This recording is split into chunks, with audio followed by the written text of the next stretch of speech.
بنا به دعوت شاغل محمد داوود رئیس دولت و صدراعظم، شاغل ذوالفقار علی بھٹو صدراعظم پاکستان برای یک مسافرت رسمی به تاریخ هفته جوزای 55 وارد کابل شده. در میدان هوایی بین المللی کابل از طرف رهبر انقلاب شاغل محمد داوود پذیرایی گردیدند. در نزدیکی طیاره شاغل محمد داوود زعیم ملی ما مهمانانشان را خیر مقدم گفتند. در این موقع شاغل عبدالقدیر وزیر داخله، شاغل وحید عبدالله معین وزارت امور خارجه معیت شاغل رئیس دولت و صدراعظم را داشتند. بعد از آن که شاغل رئیس دولت و صدراعظم ضوابط معیتیشان را به صدراعظم پاکستان و همچنان صدراعظم پاکستان هیئت همراهانش را به مؤسس جمهوریت افغانستان معرفی کردند، شاغل رئیس دولت و صدراعظم و مهمانشان جانب گارد تشریفاتی رفته در محل مخصوص قرار گرفتند. موزیک سرود جمهوری پاکستان و سرود ملی جمهوری افغانستان را نواخت. شاغل رئیس دولت و صدراعظم و شاغل صدراعظم پاکستان مراتب احترام گارد تشریفاتی را قبول و آن را معاینه فرمودند. یک عده اطفال به نمایندگی شهریان کابل دسته های گل به شاغل بھٹو تقدیم کردند. سپس زعیم ملی ما و مهمانشان جانب صفوف مستقبلین رفته با دکتر محمد حسن شرق معاون اول صدارت عظما، شاغل سید عبدالله معاون دوم صدارت و وزیر مالیه، بعضی از اعضای کابینه و کمیته مرکزی، جنرال های اردوی جمهوری و رؤسای کور دیپلماتیک مصافحه و احوال پرسی نمودند. در جمله هیئت همراهان شاغل بھٹو صدراعظم پاکستان شاغل عزیز احمد وزیر دولت در امور دفاع و خارجه، شاغل محمد یوسف بچ معاون مخصوص صدراعظم، شاغل آقا شاهی سکرتر در وزارت امور خارجه، شاغل اس شهنواز سکرتر در وزارت خارجه پاکستان و شاغل ام اسماعیل رئیس تشریفات شامل بودند. بعد از مراسم میدان هوایی شاغل محمد داوود و شاغل ذوالفقار علی بھٹو توسط موتر مخصوص در حالی که دسته از موتورسیکل سواران آن را بدرقه کرد، رهسپار اقامتگاه مهمانان پاکستانی شدند.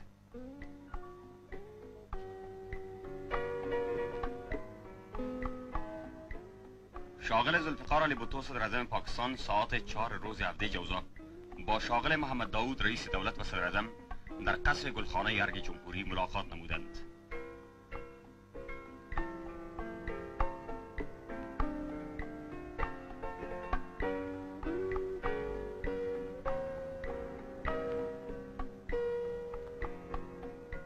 از طرف شاغل محمد داوود رئیس دولت و صدراعظم ساعت 8 شام هفته جوزا ضیافت به افتخار شاغل ذوالفقار علی بھٹو صدراعظم پاکستان در تالار پذیرایی های وزارت امور خارجه ترتیب شده بود.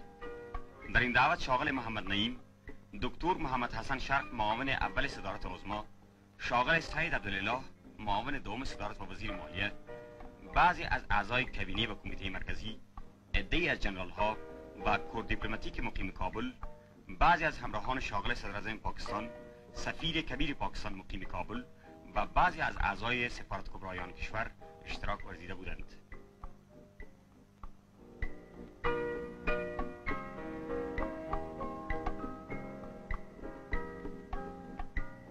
به افتخار شاغل ذوالفقار علی بھٹو صدراعظم پاکستان ظهر روز 18 جوزا دعوت چاشتی از طرف دکتر محمد حسن شرق معاون اول صدارت عظما در باغ تپه پغمان ترتیب شده بود.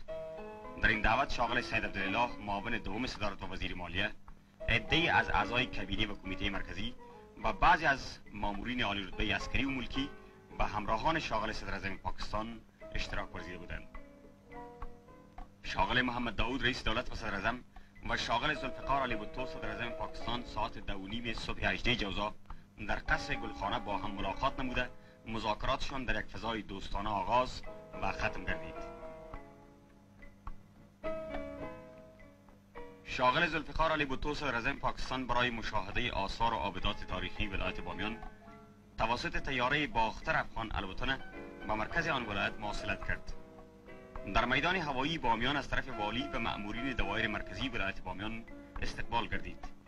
در این سفر بعضی از اعضای هیئت معیتی شاغل بھٹو، شاغل وحید عبدالله معین وزارت امور خارجه، دکتر محمد انس رئیس هیئت مهمانداران، سفیر کبیر پاکستان مقیم کابل، شارژ دافیر وزیر مختار افغانستان در اسلام آباد نیز با وی همراه بودند.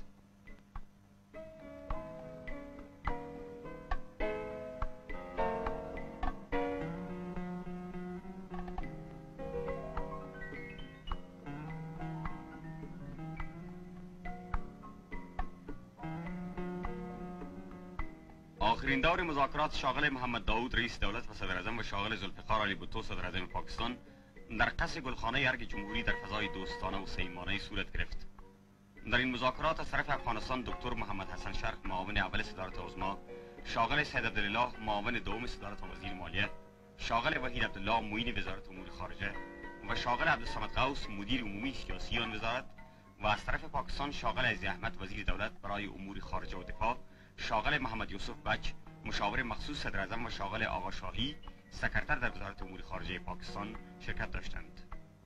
در ضیافتی که به اعزاز شاغل محمد داوود رئیس دولت و صدر اعظم از طرف شاغل بوتو صدر اعظم پاکستان در هتل اینترکانتیننتال ترتیب شده بود، شاغل محمد نعیم، شاغل دکتر محمد حسن شرق معاون اول صدارت عظما، شاغل سید عبدالله معاون دوم صدارت و وزیر مالیه، بعضی از اعضای کابینه و کمیته مرکزی، جنرال های اردوی جمهوری و رؤسای کور دیپلماتیک اشتراک ورزیده بودند.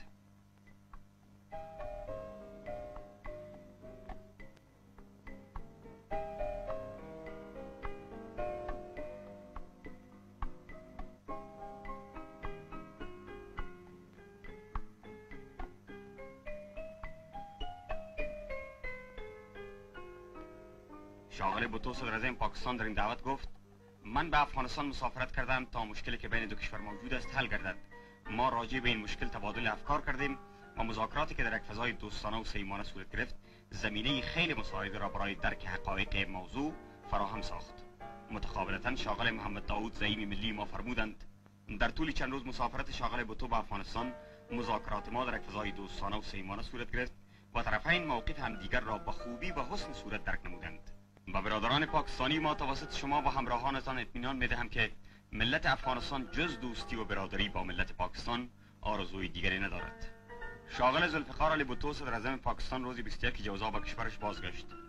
شاغل بوتو صدر اعظم پاکستان با شاغل محمد نعیم، دکتر محمد حسن شرق معاون اول صدارت عظما و شاغل سید عبدالله معاون دوم صدارت و وزیر مالیه، بعضی از اعضای کابینه و کمیته مرکزی، یک عده جنرال های اردوی جمهوری، رؤسای کور دیپلماتیک مقیم کابل و اعضای سفارت کبرای پاکستان که برای ودا در میدان هوایی حضور به هم رسانیده بودند خداحافظی نمود.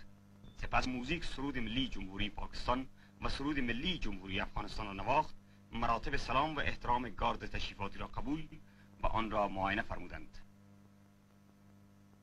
متعاقبا رهبر انقلاب شاغل محمد داوود و مهمان محترمشان ذوالفقار علی بوتو صدر اعظم پاکستان را تا نزدیک طیاره همراهی نموده با وی خداحافظی کردند.